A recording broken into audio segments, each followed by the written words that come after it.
the first time I started surfing, and this is the surfboard that I learned on. My older brother and a friend had made a couple of these. They were made out of wood. For example, this one is made out of pochote wood, and it was literally the hull or the bottom part of a boat, a dugout canoe. And the sides have fallen off, so they shaped this board, and he gave it to me, and this is what I learned how to surf. The fun thing is, like, for example, you see this rusty part right here?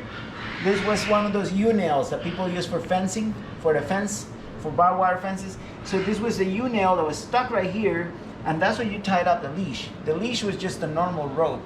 You wanted to make sure that the rope, the knot was one of those knots that were not gonna, completely like kill your foot if it got pulled away. You gotta make sure it was right. And this little hole right here, that was with the single fin. It was a single fin. It used to be there. We don't have it anymore, but that was a single fin. And that fin literally was just a normal fin, kind of in the shape of a cashew nut. That's what it looked like, a cashew. And he was wedged in there on pressure. So sometimes you put it in, and you had to put a couple wedges on the side just to make sure they held in place. But every now and then you will come in a wave, and you were like going sideways, and you like feel like you were like killing it, and all of a sudden the fin will come off, and the board will spin around, and you just ate it. Like hitting a board like this was a really hard thing. And then you have to go on the beach, and lucky enough it was that the fin float.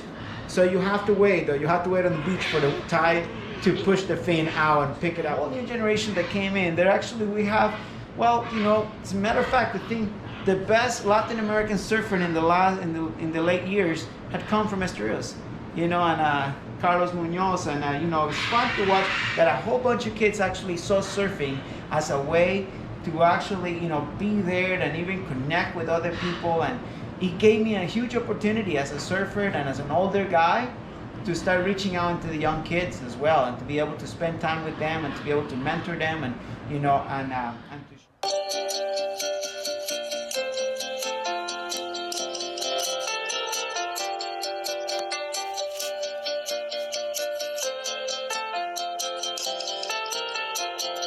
with this. And it was cool. I remember even this board, I had 3 more friends. Well, we used to take turns. It was to be 3 waves each, and you got hassled if you caught one more wave.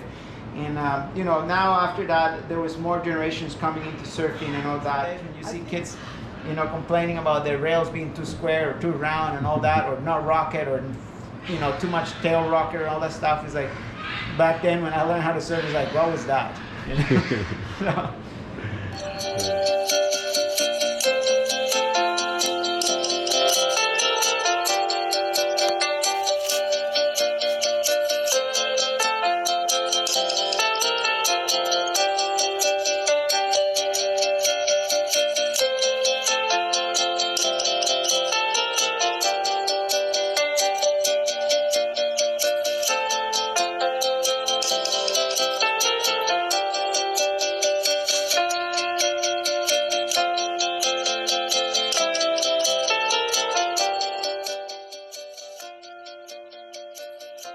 So when we moved to Costa Rica, one of the things that we knew, it was like, it's just a beautiful place to be as well, but it was a great opportunity to try something that I always wanted to try when I was little, and it was to kind of create like a micro farm.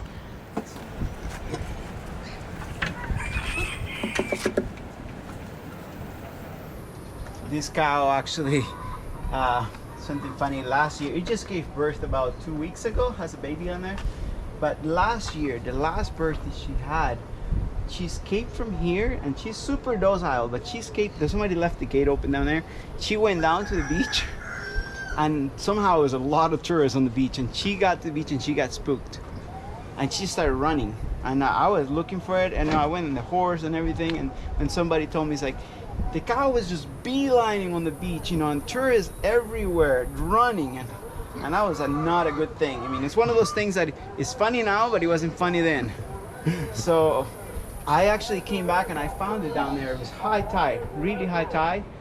And when I came back, she started just going in the ocean. She, she kind of almost went like over half a mile into the ocean.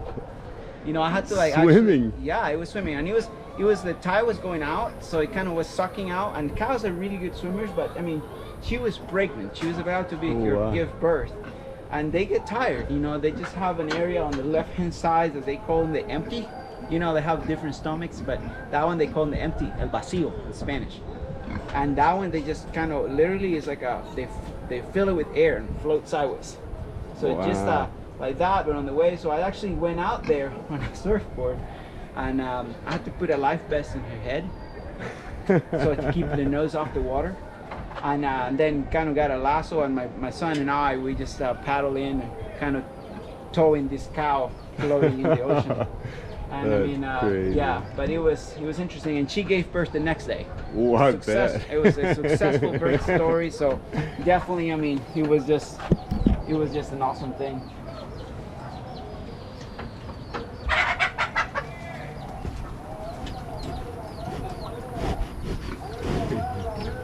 The surfing cow. Yep. To the point that the kids, I have 3 boys and a girl, and they actually been super helpful and been an awesome thing for them to grow and to have a respect where food comes from, and to actually learn for where food comes from. So they have a better understanding and more respect for farming as well. Another things for making sure they're raising and growing food is also creating this little greenhouse. This is a project, it's mostly my wife's project, and she loves doing this.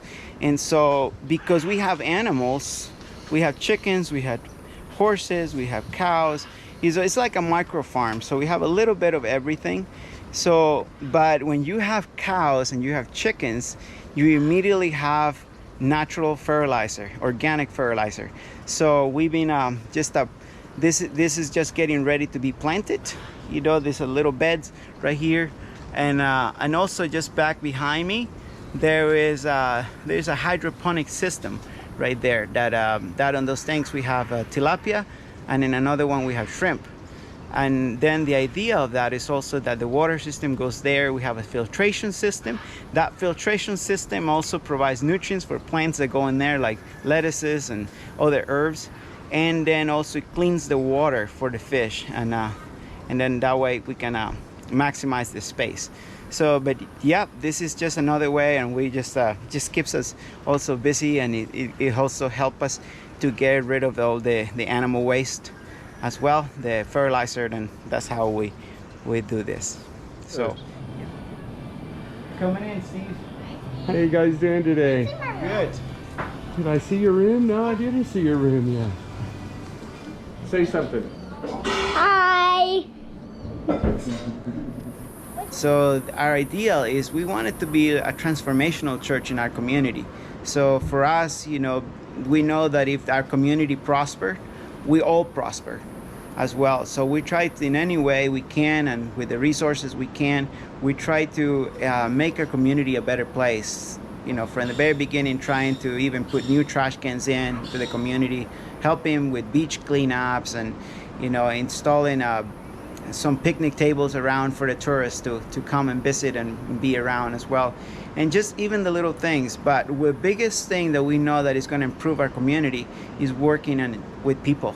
Is actually investing in the next generations, in the future generations.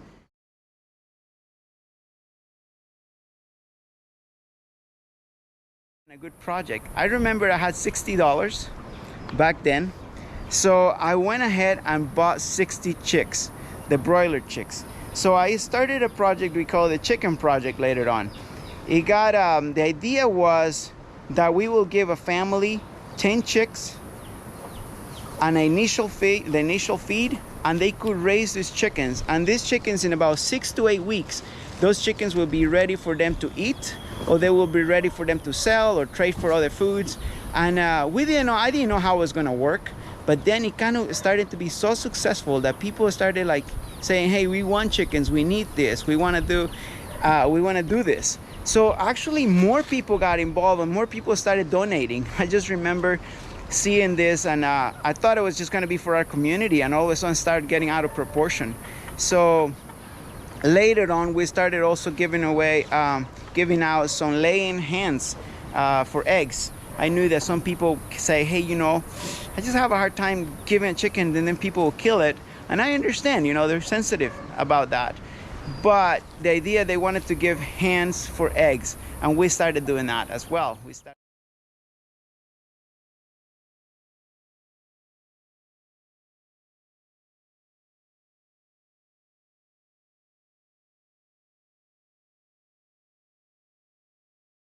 That also came to aid them in a way, more also emotionally and mentally.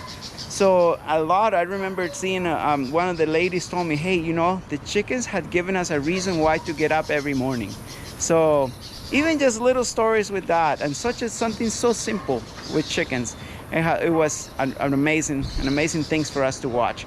And we understand that it was just God all along trying to, to weave and be a blessing to other people.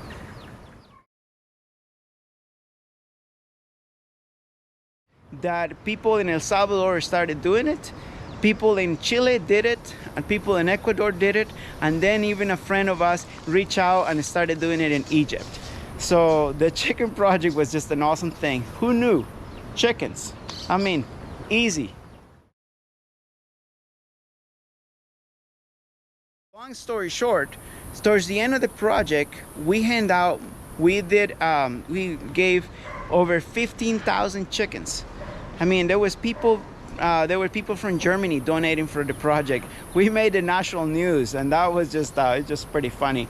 And all of a sudden, the funny thing is, all of a sudden, people thought I was a chicken expert. I was getting calls from all over in Costa Rica and sending me messages about chickens. Because of that, we've been able to do other things, and sometimes we have abundance. We have more things, products like milk or cheese or eggs or chickens or pork. We have more than we can consume, so it helps us to be also a blessing to other people that we can actually share with them as well. And the idea with our pigs and our animals here is this: if they're gonna have one bad day, we want them to have one bad day. But during the time they are here, we want them to have, to be as happy as can be as well, at least comfortable.